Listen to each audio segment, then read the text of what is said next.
dispense. Forget the coal mines, they hit a gold mine. Hooked us on 6 feet of side effects. Like a wolf dressed in sheep's clothes, the devil wore a lab coat.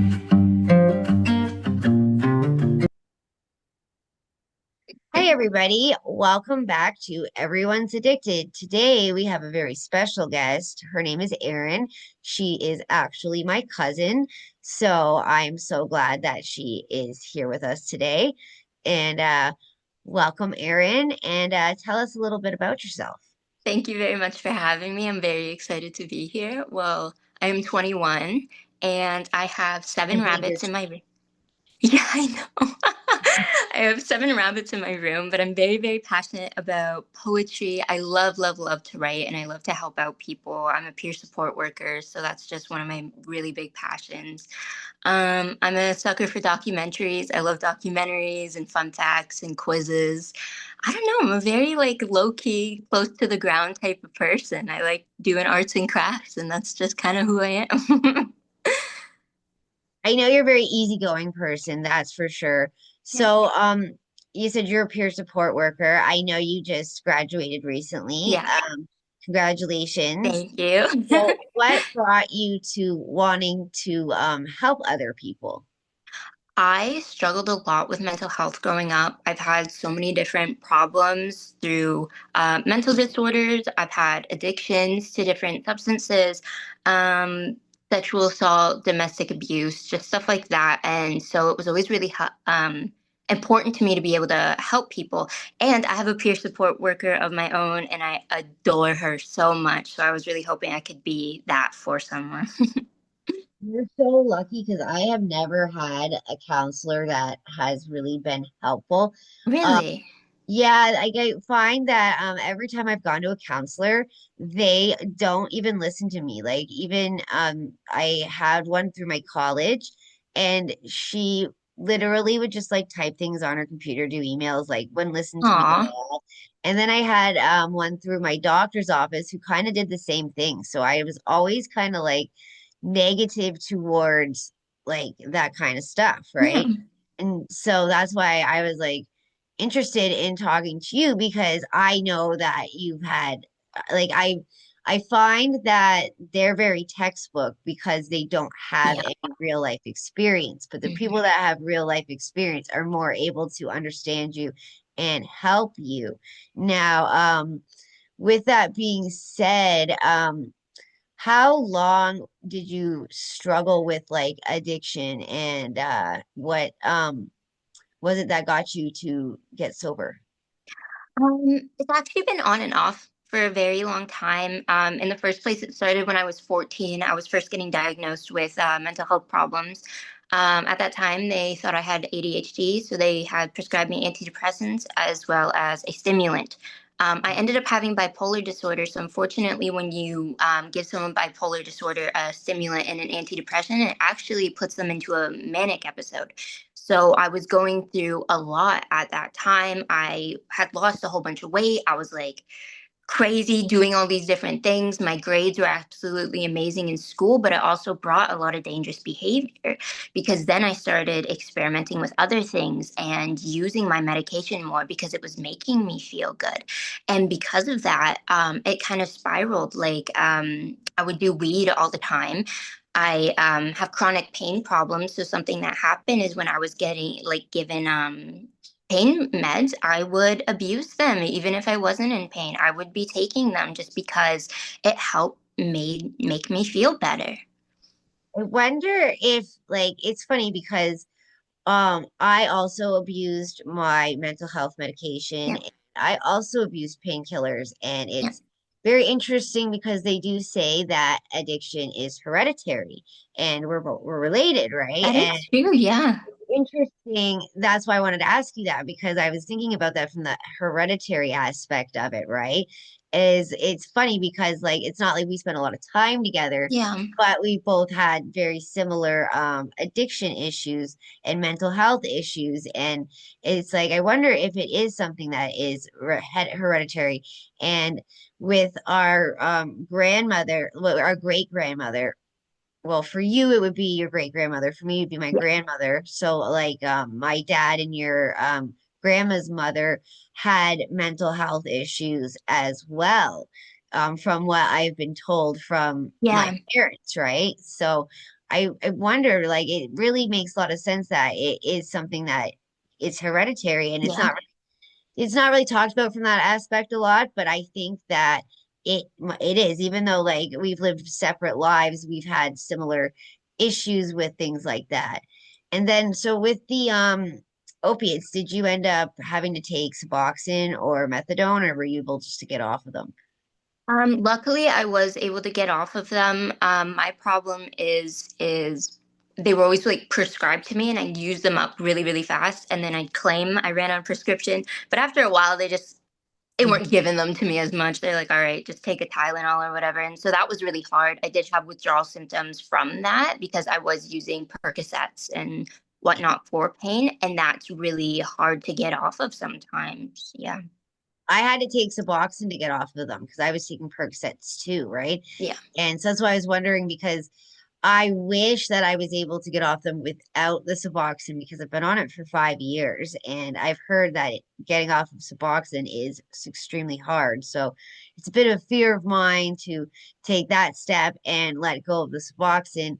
I also still take my mental health medication. I don't abuse it anymore, but at the same time, my body's dependent on it. So I know if I stop taking it, it's just going to yeah, make my anxiety issues really bad.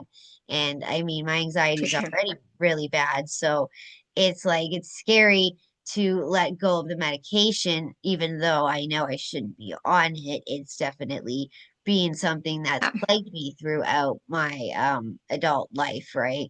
And I luckily didn't even find those things until I was a bit older. Like I think I started using opiates when I was about 33, and benzos when I was around the same age. So I started like later. So it's harder because like I was married, I had kids. It's so much harder to like go through the withdrawals because you have to take care of your kids, you have yeah, other responsibilities. So I had to go on the Suboxone because I couldn't sit and deal with the withdrawals. And as you know, they are not fun yeah. at all. Um, but No. with that though, I didn't know that giving stimulants to somebody with bipolar actually makes them manic. That's very interesting. Yeah, Um, when yeah. that would happen to you, it must have been scary. Was it scary like when that would happen? Yeah, so when it first started, I was going through an absolutely terrible time. Horrible things had happened when I started using those medications. Things got really good. And I'm like, this is the solution to all of my problems. I feel fantastic. And after a while, I wasn't the good type of manic anymore, where I was feeling really happy and upbeat and getting things done. I ended up becoming more irritable and angry. So I would get into fights with a lot of people, not physical fights, but I wasn't very nice to them. I was really easily irritable. I didn't want to talk to anyone, and whoever I did talk to, it had to be very specific people. So manic episodes can show up in a lot of different ways. And I didn't know what was going on at the time because I didn't get my bipolar diagnosis until 3 years later.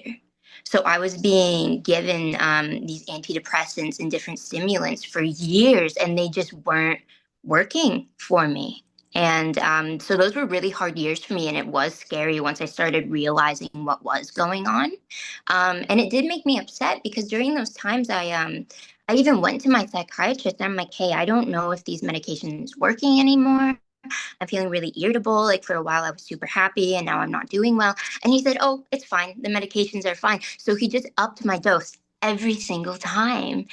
And I became more and more dependent on it. And it was absolutely horrendous. Funny you say that because the last person I interviewed that was prescribed Adderall and stimulants, he said the same thing, that he he would just they would just up it and up it and up it, and it would just make him more and more manic, and he wasn't feeling that euphoria that he was before. So then he was using his prescription and he was using meth because he just needed that feeling to come back. Yeah. So like I was just wondering like with you if it was like similar because he's not bipolar, he's ADHD, so he it's hard for him because he can't take the stimulants because they don't work, I guess, because a lot of people don't realize how addictive Adderall or any kind No. of is, but like in talking to him and talking to you, it really opens my eyes to the fact that it is far more addictive. And it's scary that they like my nephew is 3 or maybe 4 and they're giving him Adderall. And like that's freaking scary. Yeah. Like he's a little child, like he can't express the way that you or I could how No. it's affecting us. And I mean, it seems to calm him down, but like, what's that going to end up looking like for him in 10 years from now, 20 years from now? It's going to be a dependency for sure. Oh yeah. And I don't think anybody really thinks about it. Everybody's like, oh, yeah, just give them Adderall or Ritalin or whatever, Vyvanse, you know what I mean? Yeah. And they'll be fine. No. No. And like you can't give somebody a proper mental health assessment if they're on all kinds of different medications. Exactly. Like, that's what I found because when I went to the methadone clinic, I had to be sober for a year before they gave me a mental health assessment because they even told me that it wouldn't become a proper diagnosis because it wasn't together in my head. Like I had to Yeah. heal brain wise because obviously with the benzos, my brain wasn't making dopamine. So obviously I'm going to be depressive and stuff like that. And with like I'm agoraphobic and I realize now that was like the root cause of why I drank was because, well, it made me feel like, okay, I can leave the house. But that's the thing is once you kind of get the proper diagnosis, I find at least, I was able to figure out the root causes and be able to like move forward in figuring out what kind of therapy program method would work to make me like feel better. But again, they Yeah. prescribed me more benzos because of the agoraphobia, which led to a pretty big dependency on that. And it wasn't pretty. Like the withdrawals from that is, ooh, from my experience. But um, okay, so I was just saying, like, if somebody came to you that had similar problems or was dealing with similar things that you had been through, how would you support them? I would definitely talk to them and lay it all out on the table because I think a really big thing in order to be able to get over things is everything. I tell me everything because then I can tell you everything because there are a lot of similarities even though we haven't gone through the exact same thing because every story looks different. Even if there's a lot of similarities, every story is different.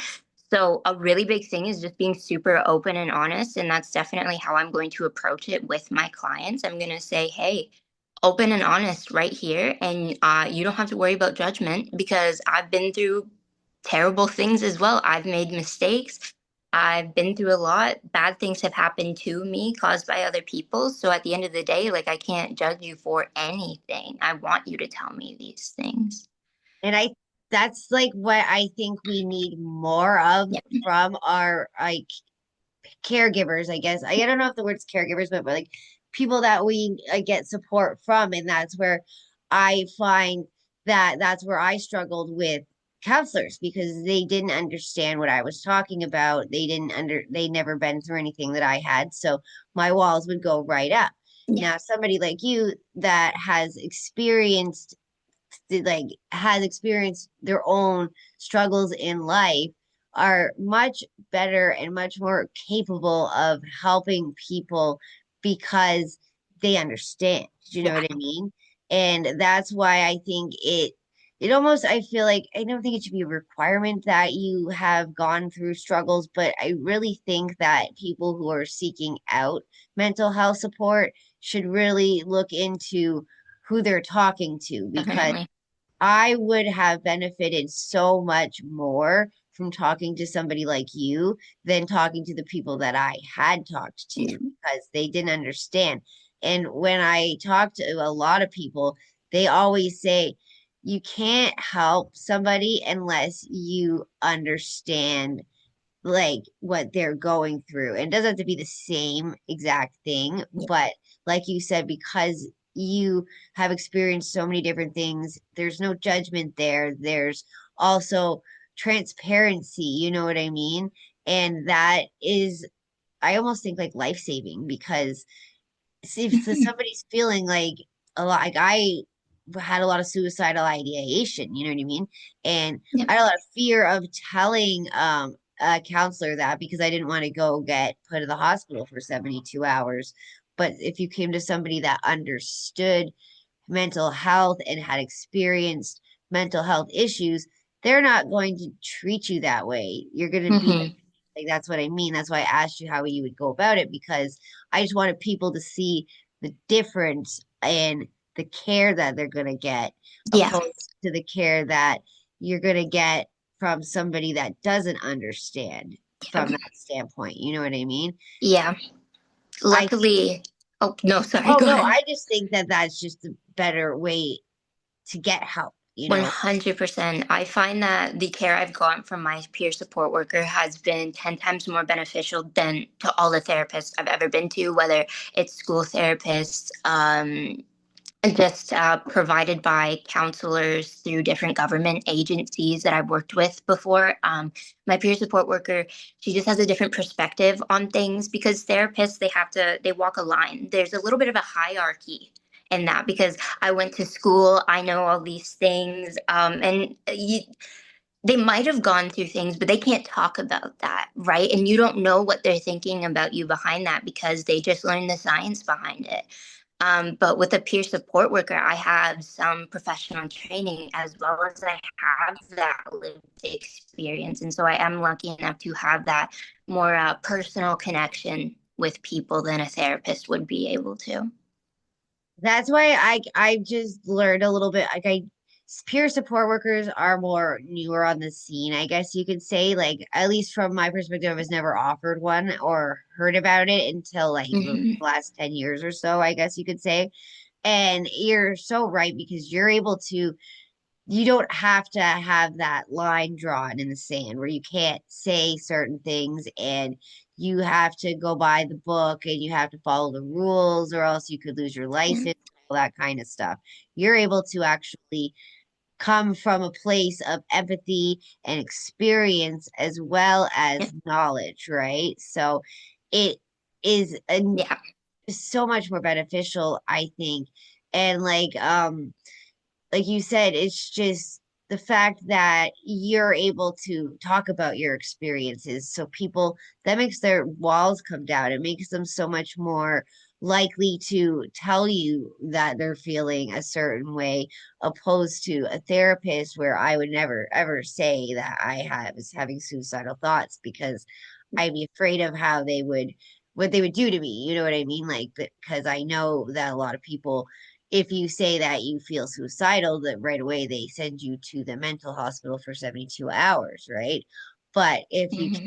somebody like Yeah. you said that, you would be a lot more empathetic and listen to them and probably just try to guide them into a different mind frame. You know what I mean? Or even relate to them from that Yeah. view, because Yeah. I know I've done that with lots of people myself. And like through doing the podcast, like I'm able to say, like I'm not a peer support worker, but I'm able to say things to people that I wouldn't be able to say to a counselor because I could get myself in trouble. Do you know what I Yeah. mean? Where like somebody comes to you and they're like, oh, well, Yeah. I have like children and I'm struggling with substance abuse. They would call the CAS where you would try to guide them. So it's just like a different line that they walk. And I think that Hmm. that is so eye-opening to people about the difference of therapists and peer support workers. And so what Yeah. with with be like with your like starting your journey with peer support, what do you think you want to, which like direction you want to go in the future and stuff like that? I don't know because I feel like things are kind of up in the air right now, but assuming this goes well, I would absolutely love to be able to create my own little team of people, and I'd like to be able to do like a big support groups. I really believe that having a large group of people can be super beneficial. I've been in a lot of groups before, and I've made great friends out of them because I learned so much about them. And one of the ladies I used to spend time with, she was like in her late 40s, but it was so wonderful talking to her because once again I got that different perspective from her. So I found that very, very valuable. So once again, I would love to have big groups of people in order to be able to help out and for them to make good connections with other people. And the best thing about that is now we have virtual meetings, so you can Yeah, reach much like so many more people by doing it virtually. Because on my yeah, website, I actually do run support groups, and um, I find so like I have the Zoom link, right? And I run a grief support on Tuesday, addiction support Wednesday, and loved ones of addicts on Thursday. But I can see if somebody joins it on my phone, even if it's not the time of the group, and I'll join and I'll sit there and I'll talk with them because it's usually the grief ones that I tend to have people do that with because something just happened and they're in a panic, you know what I mean, and they just need somebody to mhm, kind of talk to them. And I think the fact that you're not like their best friend, I feel like people open up a little more because they don't always want their family or their friends to know certain yeah, things that's going on. So having support groups that are for people that are all going through the same thing builds community, and it also brings different perspectives. So I think that is a great thing to like go towards. And I think in person probably would be better because like you said, you're able to sit and talk with people and like you said get different perspectives from people of all different ages and all yeah, different walks of life, right?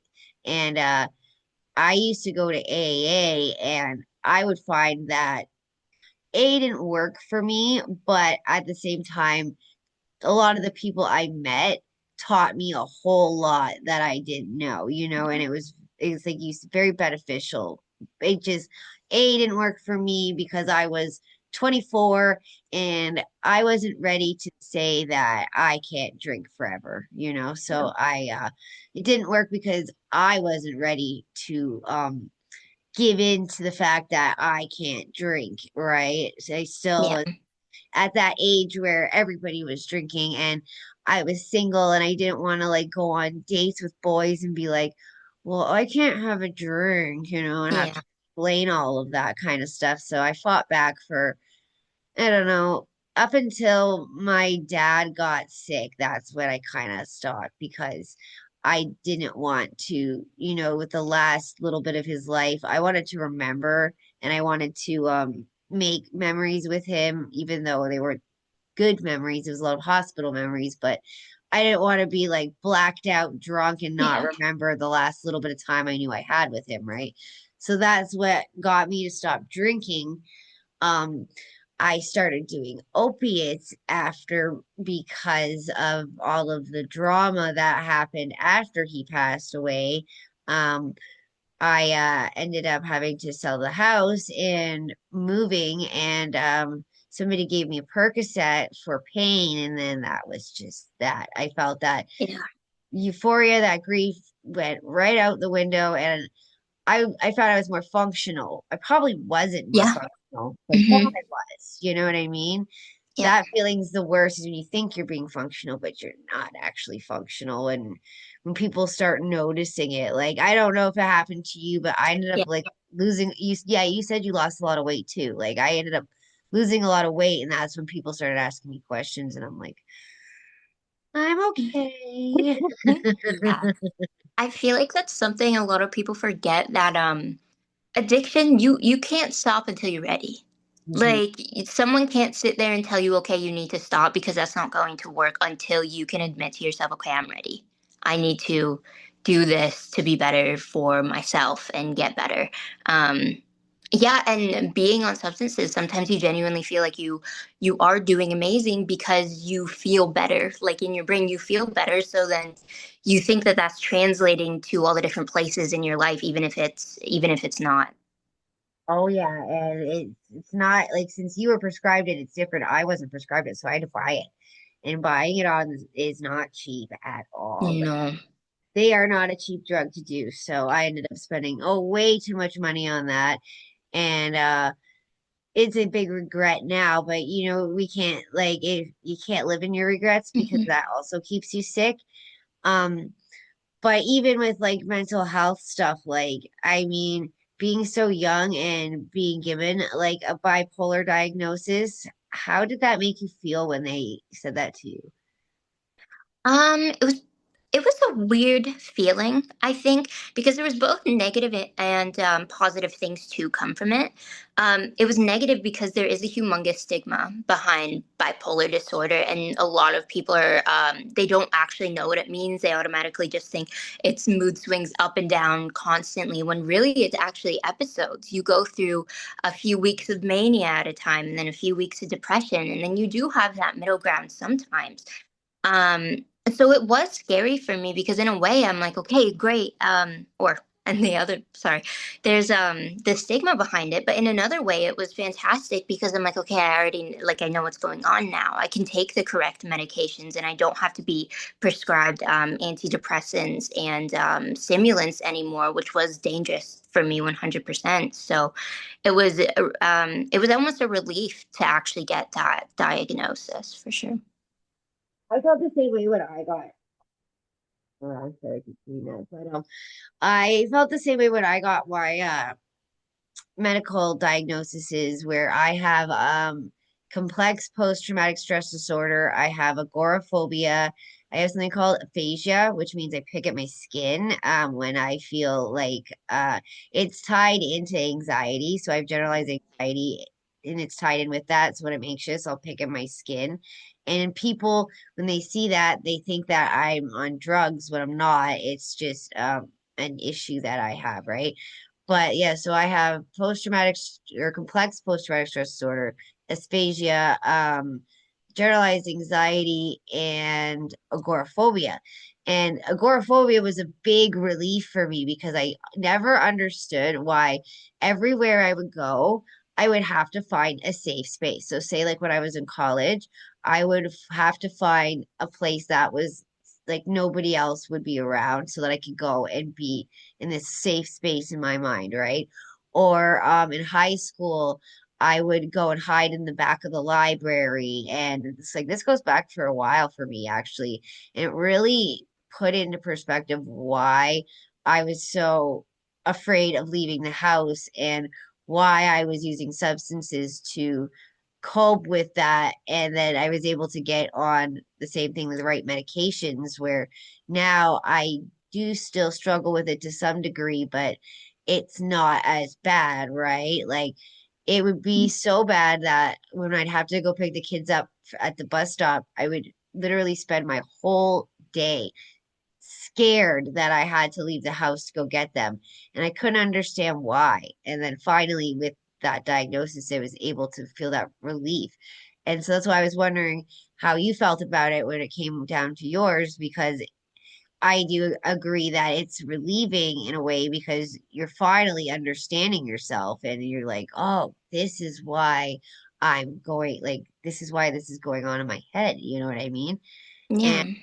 I think also coming from like a peer support person, there's a lot of people that actually are bipolar and they just don't, like you said, it's stigmatized. So a lot of people don't talk Hmm. about it.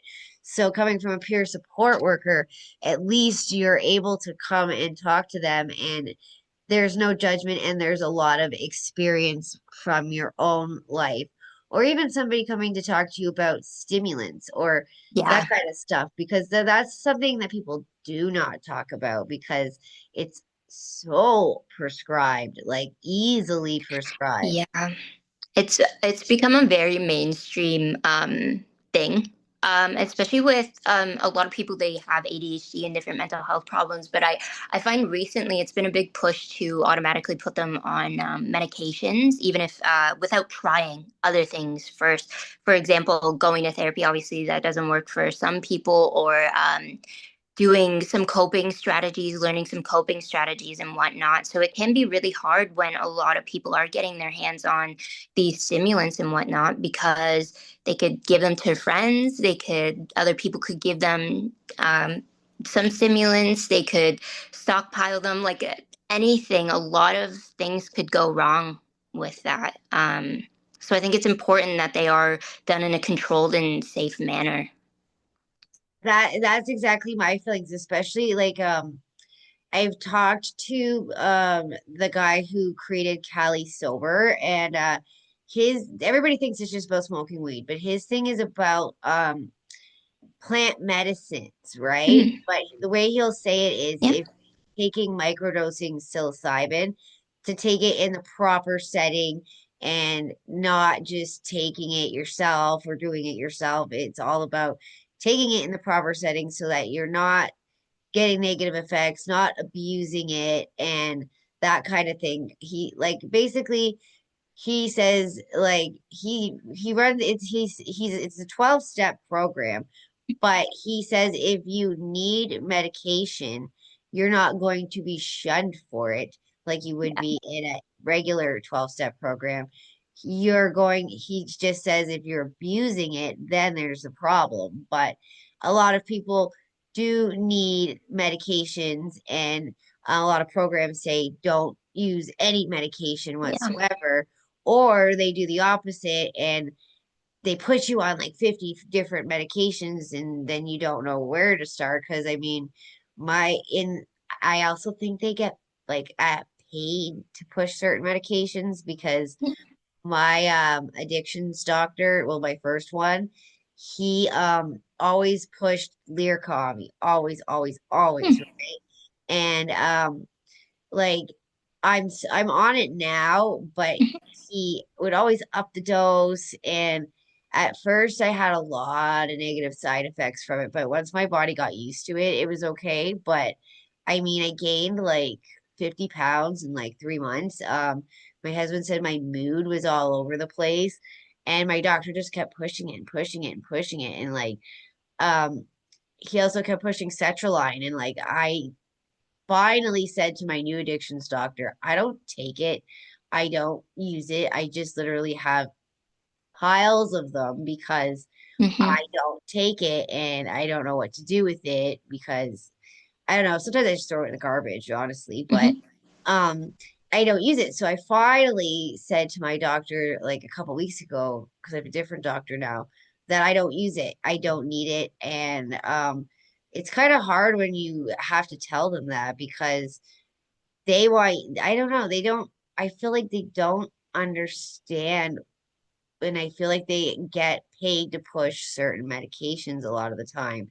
And that's is like, especially when it comes to ADHD, which is a very people get that diagnosis so often, and it like gets pushed on the children. Like that's where that gets scary, and where they're pushing like different medications on children to try to help them with their mental health when their brain's not even fully developed yet Yeah. to really understand what actually is going on with that child, instead of like you said, trying different things and maybe having like a support worker come in and talk to the child or help with the child with coping Mhm. and stuff, instead of just pumping us all full of drugs, because Yeah. that's what leads to addiction, and not even addiction, because it also leads to screwing with your mental health even worse, like you said. Yeah. Especially long term with kids, because who's to say that kid isn't, they're kids, kids are rowdy, kids are crazy, they're gonna run around and they might break a few things and they're gonna be loud, and that's just the way it is. And some people might take that as a bad thing and think that you have to give them medications, and especially giving medications to kids at such a young age, that alters their brain chemistry itself. So when they're older, who knows what those medications could have done to their brain to alter who they are today. I didn't really like I knew they were stimulants, but I didn't know how powerful of a stimulant they really are. So like Hmm. thinking about it with like my nephew who's only 3 taking it, like I just still this like I hate bringing it back to it. It's just I like you said, it might alter his brain chemistry Hmm. altogether when he's just a little boy who is a little bit extra sometimes, Yeah. and maybe teaching him, having a support worker come in and work with him on how to cope with that, or teaching his mother how to cope with that would Yeah, be a lot better than just giving medication. And I think definitely. a lot of parents now, with parents having both parents working, um, parents find it an easy little band-aid to put on their child because they don't have Yep. time to actually, sit there with their children and parent them maybe in the way that I was, because like my Yeah. mom worked. So I always had my mom at home to like raise me, you know what I Yeah. mean? Instead of either being in aftercare or having other people raise me and then not understanding what's wrong. Like what I mean by that is if you're going to like aftercare and you're a little bit rambunctious or something like that, right away they're going to be like, that kid needs ADHD medication from Hmm. the daycare and stuff like that, right? When really, if the parent took the time to learn how to deal with their child, then they wouldn't be diagnosed with all Yeah. the. That's what's scary about it. And I know like 100%. your mom definitely like had to learn how to deal with a lot of things when it came to Nicholas, right? Yeah. So I seen that difference in parents that actually try to help their children and parents that maybe are just overworked, tired, and don't really want to put the work in, right? There's Yeah. a huge difference there. For sure. I feel like, yeah, especially with a lot of parents working now, kids are being left by themselves, or even when parents get home from work, they're overwhelmed. They don't really want, kid running around yelling in their ear and stuff. And it's the same thing with a lot of things. Even if they're not giving them that medication, they'll give them the iPad or something that is still addicting to the brain because you have to replace one habit with a different habit, right? Like for example, even with me, when I used to use substances, now I use weed all the time. I am high all the time. And so once again, just giving those different quick fixes to the kids, that's going to continue on in their life. So once, okay, they're not taking their Adderall medication, what's next? What are they going to replace that with? So you have to be able to instill those I guess, thoughts into their mind where they're not just going to start replacing bad habits. You're going to give them things, good habits to continue on their life with those.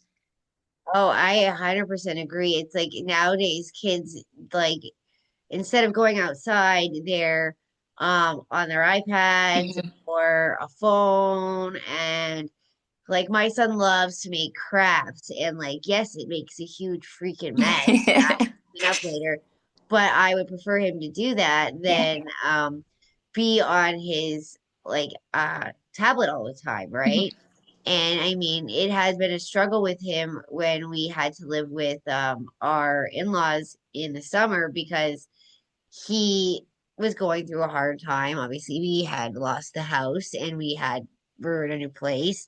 And I mean, yeah, we were with family, but he wasn't necessary. He's like me, so his personality's a lot like me. So he needed something to comfort himself.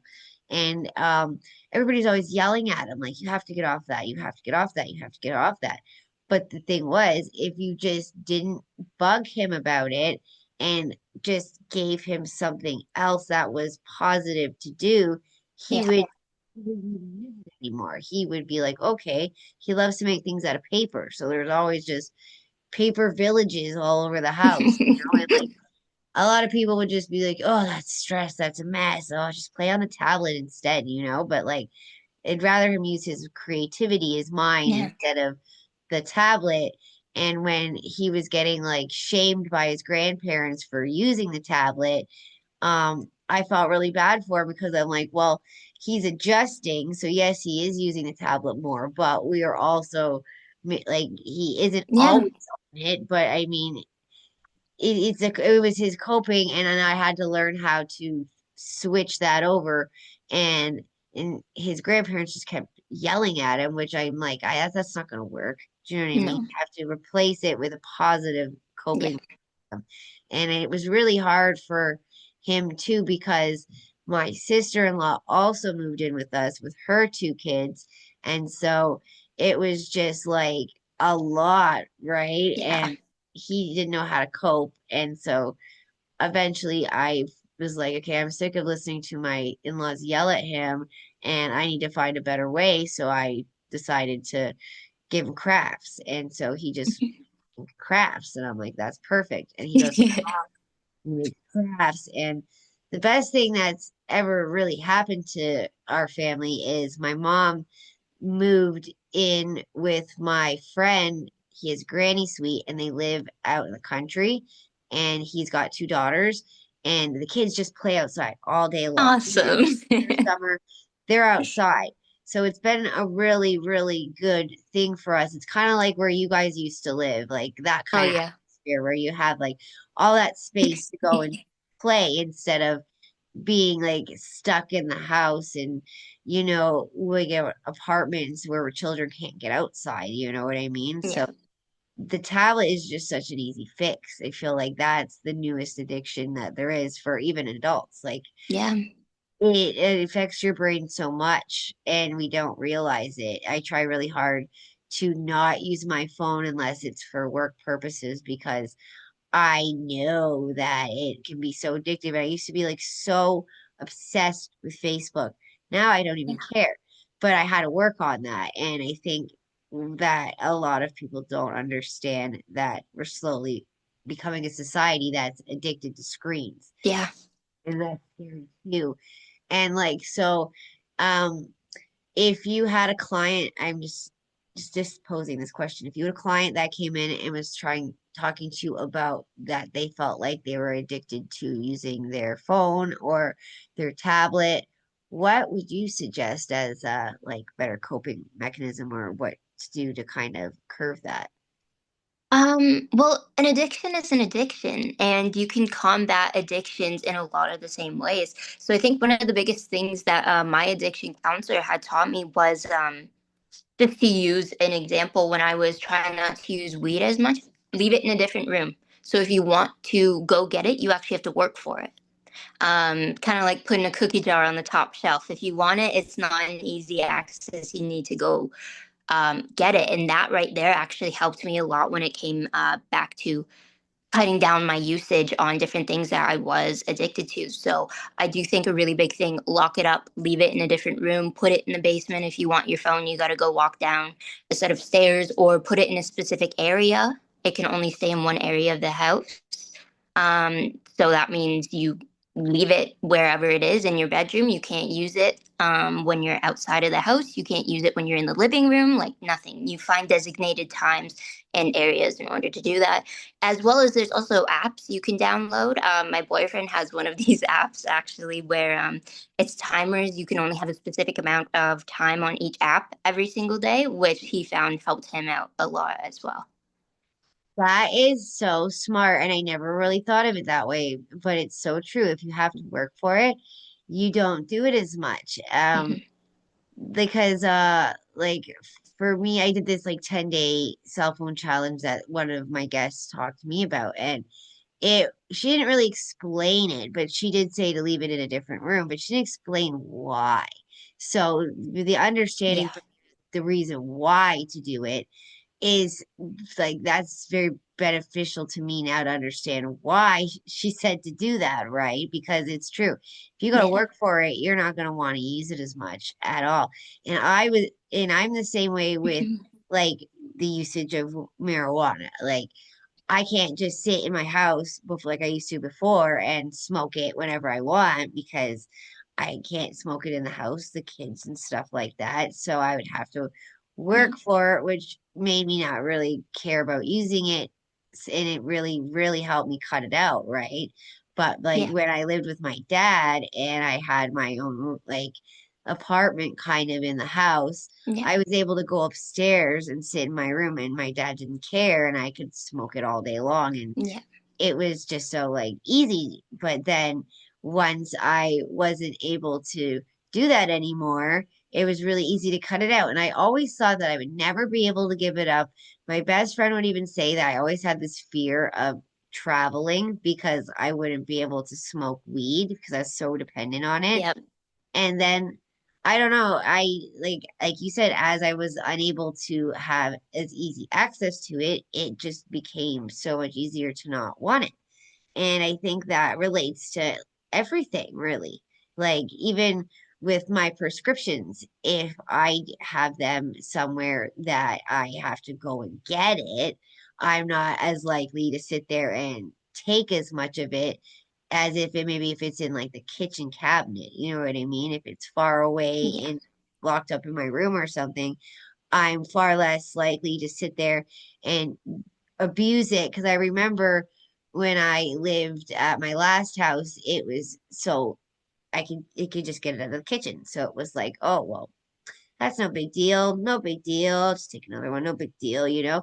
But then as I now have I just leave it in my bathroom up in my room and now I can't abuse it because I could, but it's like you said, I have to work for it. I have to go Yeah. upstairs, I have to go get it.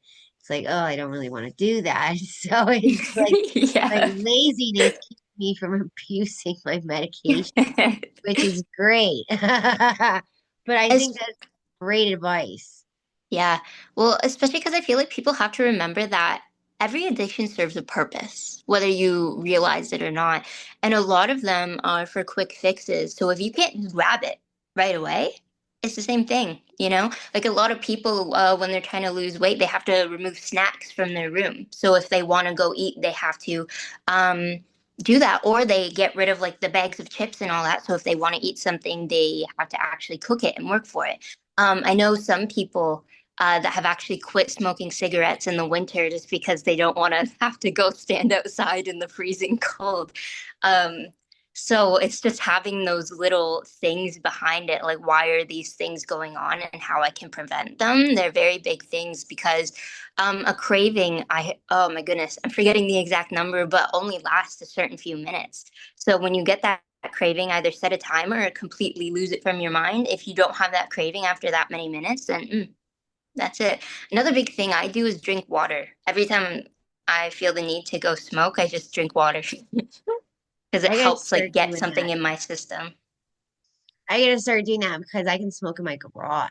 So Yeah. I'll sit out there and smoke in the garage, right? Like cigarettes, not weed, right? But Yeah. I'll sit there and Yeah. smoke cigarettes and I'll just sit out there and then I feel like I'm like not being as present because I'm just sitting outside smoking instead of being inside with everybody else. And it being Yeah. present for me is a big thing because I've been so unpresent in my life because of my addictions and stuff like that that I just want to be more present because I know life is short and the kids grow up so fast that sometimes I'll lose track of time because I'm sitting out in the garage talking, like doing stuff on my computer when I could be inside doing that and spending time with them watching a movie Hmm. while I'm doing that in the background. Or like my schoolwork and stuff like that. I like put it off because I'm like, oh, well, I could just have one more cigarette before I do it. You know what I mean? So I like that idea Yeah. for smoking because I think that would really help me cut down on that a lot. And I need to, obviously, because I feel like it makes me less present because I'm always off in the other room doing it, not like, and obviously I'm not going to smoke in the house, but I used to be able to smoke in the house at my dad's house. Yeah. That's what I would do. I'd sit upstairs. I would smoke the hookah, cigarettes, weed, and it was just like constant, constant, constant, constant, constant, constant. And I always find weed makes me tired. So then I would always sleep so much and I would never Yeah. ever accomplish anything. And the anxiety Hmm. of that would kick in and I would be like, oh my God, I didn't get anything accomplished because I smoked a bunch of weed and fell asleep. And so if I do smoke weed now, it's just to help me sleep so that I don't have to take like medication for it or something like that, right? So I'll take like a Yeah. smoke like a tiny bit of weed to help me sleep, but other than that, I don't touch it because it makes me tired. So I've learned that there's also a Yeah. reason to not do it as well, but it's also so much more difficult for me to do. I also don't want to be high on around my kids all day long either, right? So there's a lot of things that have helped me by having children to curb a lot of my issues, but I think that it's also knowing them, right? Like Yeah. seeing an addictions doctor has definitely changed my life. I did, like I said, I tried programs like the 12-step programs and they didn't really work, but being able to talk to my new addictions doctor who was addicted to methadone herself, so she understands addiction. So Hmm. she's so straightforward too. So if I come in and I'm like talking about something that maybe is a little bit trivial, like say I got in like an argument with a neighbor or something, she'll be like, that doesn't matter. Like, don't let yourself sit there and obsess about something that does not matter in the scheme of some people need that little bit of a smack, right? Where I'm that kind of person. Some people need empathy, some people need a smack, right? I'm the same exact way. For example, today I had a whole bit like a checklist that I wanted to get done before we had our phone call. I have it written on my whiteboard, and my boyfriend underneath it said panic for no reason. And I'm like, yep, no, you're right. It's a good reality check because I forget how much my anxiety actually gets in the way of things. And that's why I had to make the list in the first place. That's like, I think the worst thing about anxiety is that it really just takes over everything in your Yeah. head. I mean, at least it does for me. And like, it takes over. And like, my husband always says to me that, like, I always think of the most negative outcome. And he's like, when you put that negative energy out there, it makes it more of a reality than if you Yeah. were thinking like that. And I'm like, but I can't help it. He's like, but you can. You have to just work on it, you know? Yeah. So that's kind of what I've been trying to do recently, is like be very aware of the fact that I go to the worst possible scenario anytime anything arises that is negative. You know what I mean? Yeah, exactly.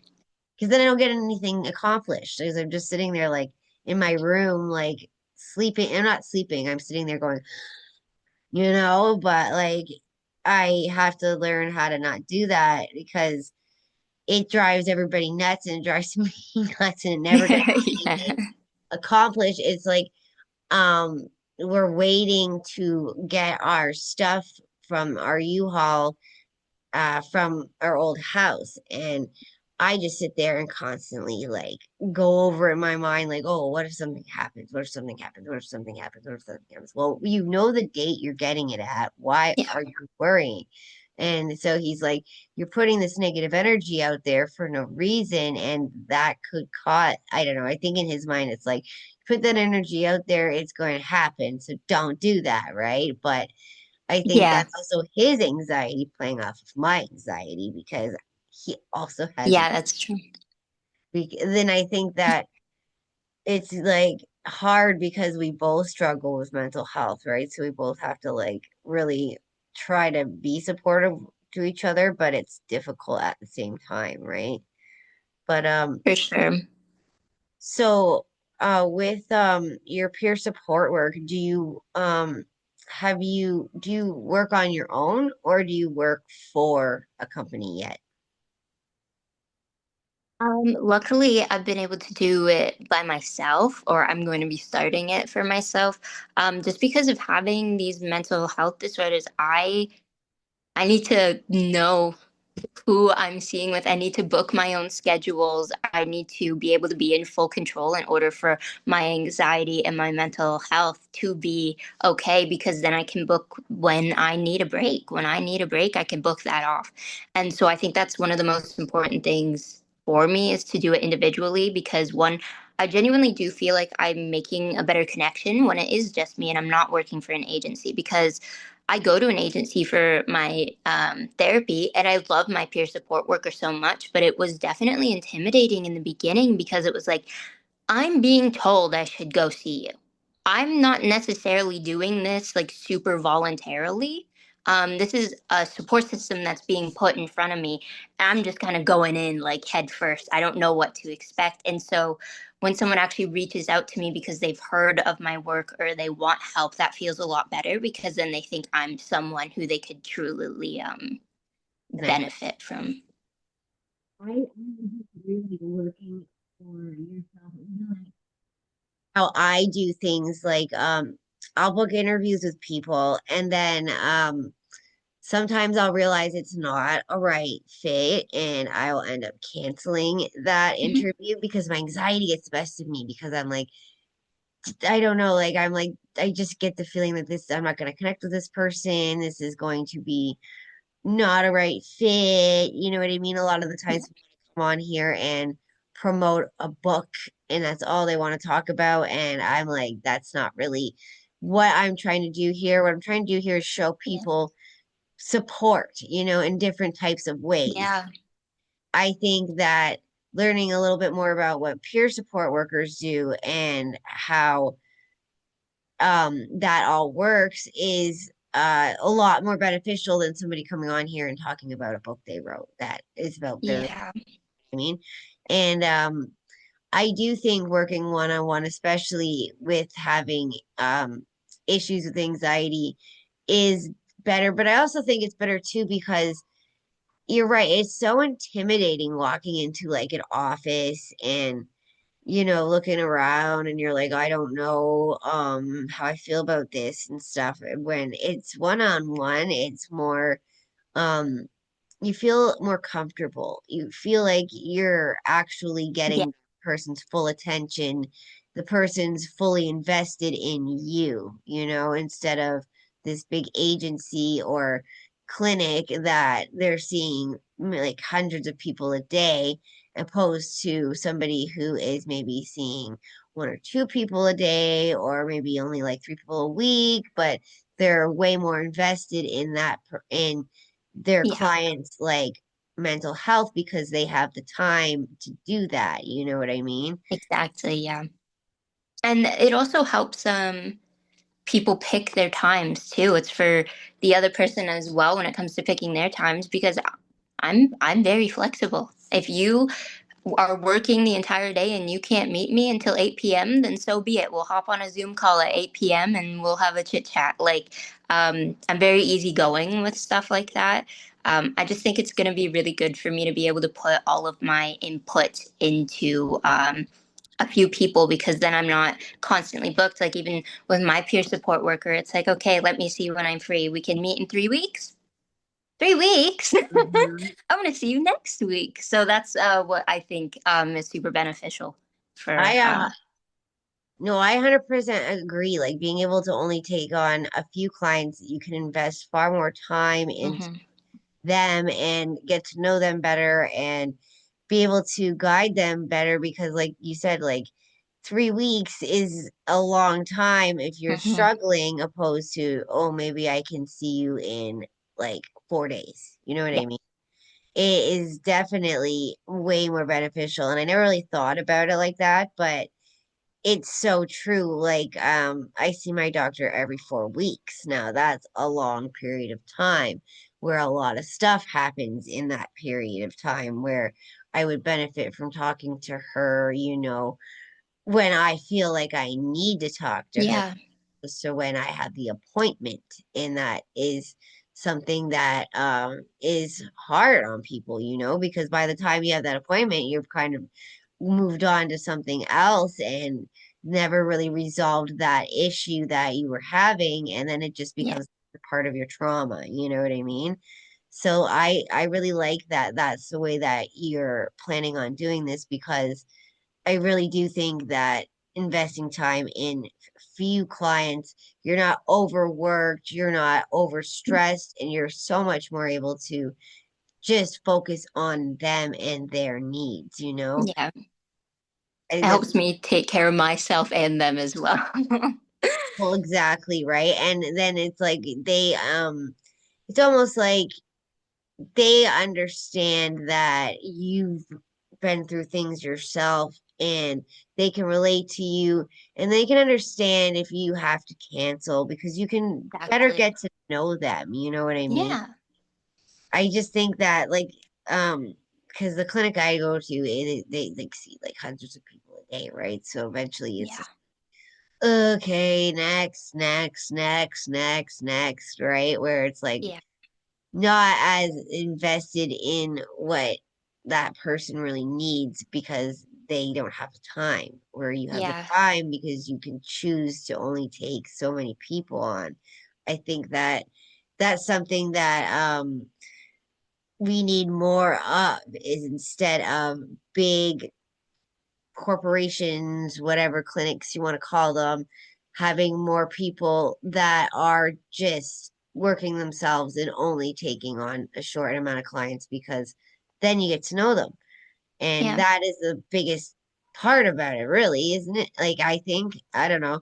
Um, I think that getting to know somebody and understanding what is going on in their head, being able to be available to them instead of having that 3 week span of not talking to them. Yeah. Yeah, like that really, I could see that being stressful for anyone that's struggling, especially like I've said, like I've struggled with like suicidal ideation. If a person's feeling suicidal but they can't meet their person for 3 weeks, that's not very helpful. And it's not good, no. Uh-oh. So I think that really opens it up, and I feel like I wish more people were doing that. If anybody wanted to get in contact with you, how would they be able to do that? So two ways, my phone number, which is 519-209-8004. And my email would be Eirinn, peerassist at gmail.com, EIRINNPEERASSIT at gmail.com.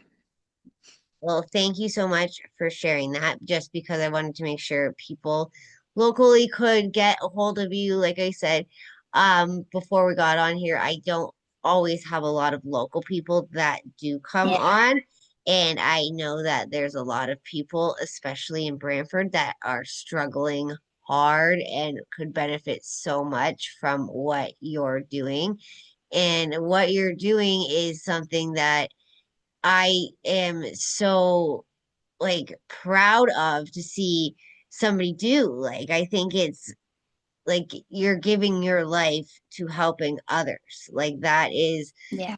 like a beautiful thing. And I think that it also will help you heal from past traumas because Yeah. you'll be able to kind of, you know, get that feeling of I helped somebody else and they understand, like being able to communicate with somebody that has also gone through things, even if you're helping them, I find they still help me too. You know what I mean? Just from Yeah. talking and different perspectives and stuff like that.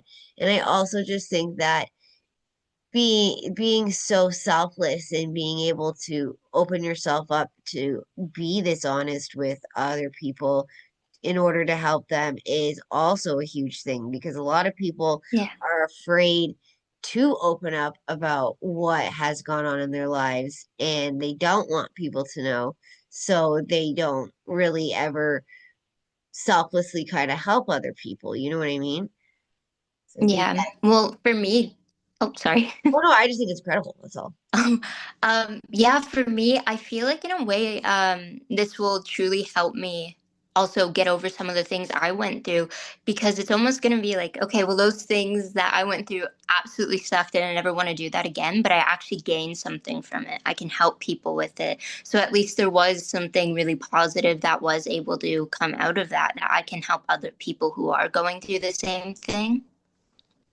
That's what I always say that either like addiction, once you are like in recovery or some or mental health and you're in recovery, the blessing of having those problems is that you are able to help other people. And I find Hmm. most people do try to help other people in their own way when they're ready, so you have to be Yeah. ready, obviously. I feel like, if at first you got to heal yourself a little bit before you can do that, but I think it's also healing as you go through that process as well, and helps you, like it's like I help you but you help me, I don't know, and I feel Yeah. like just being able to meet them where they're at is so much, like I'm trying to think of like the word. It's like I know it's beneficial, but it's just so much better to meet somebody where they are than, Yeah. you know, being okay, yeah, this is wrong with you. Okay, well, here, maybe you have ADHD, here's some medication, or maybe you have depression, here's some SSRIs. Like, you know what I mean? Yeah. You're able, I think talk therapy is so much better than just putting a band-aid on it, because you can Yeah. sit there and help them get to the root causes of why they feel the way they do. They are able to open up to you because you're able to sit there and connect with them. And you don't have the same rules that a therapist does. So you're able to really connect with them.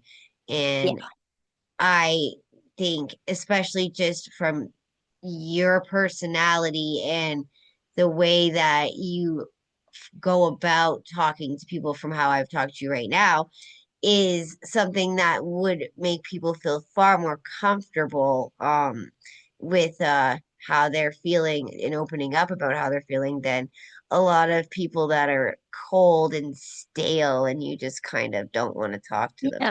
I mean, you're very open, honest, welcoming, like that's what we need more of. So I really appreciate you coming on here and sharing all of that with me and with everybody else. And just so you know, Eirinn is local to Paris and Brantford, and surrounding areas. We'll say Brant County. If you Yeah. do need help, she is here to help you, clearly. So, thank you so much for coming Of on. course. Is there anything you want to say before I let you go?